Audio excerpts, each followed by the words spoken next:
Hi, my name is Brittany Avera, and my project is over One Came Home by Amy Timberlake. My name is Georgia Burkhart. I am known for two things, my good aim with a rifle and speaking my mind. Although speaking my mind tends to get me in trouble, especially when it comes to my sister Agatha. It is Wednesday, June 7th, 1871, a day I will never forget. I could barely stay still in this black dress I had to borrow. I wasn't in this situation by choice. Today is the day of my sister's first funeral. Yes, I said first. I have this weird feeling it's not going to be her last. I know my sister is alive, even if no one has faith. I am going to find out for myself. As I pondered of the thought of my sister's death, I can't help but think of the days leading up to it.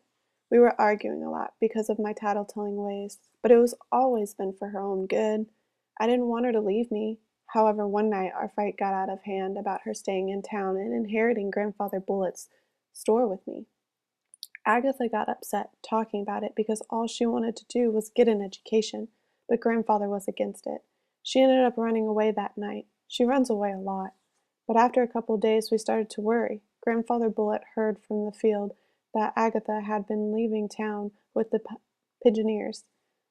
Sheriff McCabe left on Tuesday to track down Agatha, and after a whole week he returned with a body.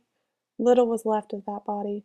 You could barely identify it. The body was shot in the face, eaten by animals, and all it had left was a blue-greenish fabric claiming to be Agatha's. Still, even after that moment, I still couldn't believe that my sister was dead, or why everyone was giving up.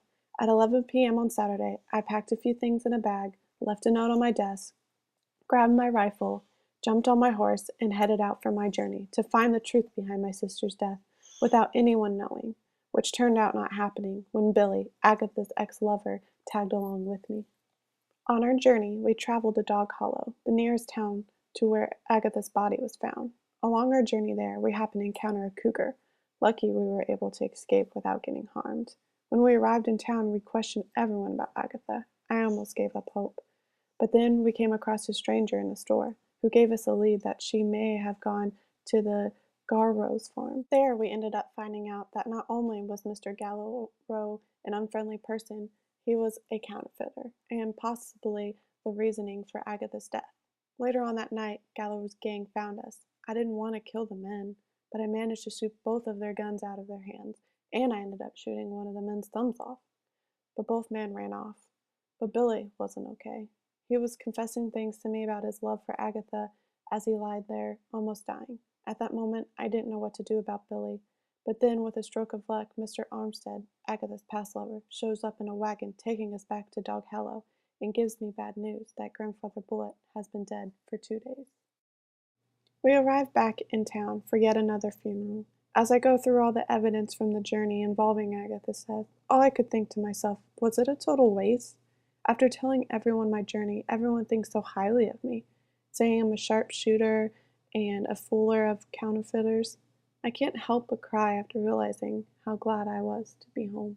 After Grandfather's funeral, I noticed how people started moving on with their lives. To keep my mind off things, I kept busy in the store and wrote letters, all in an attempt to still find out what happened to Agatha.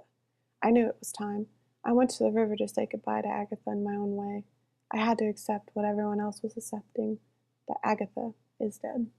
On July 24th, a letter arrives. It's from Agatha. She didn't know we thought she was dead until she saw the event about Gallow's gang in the newspaper.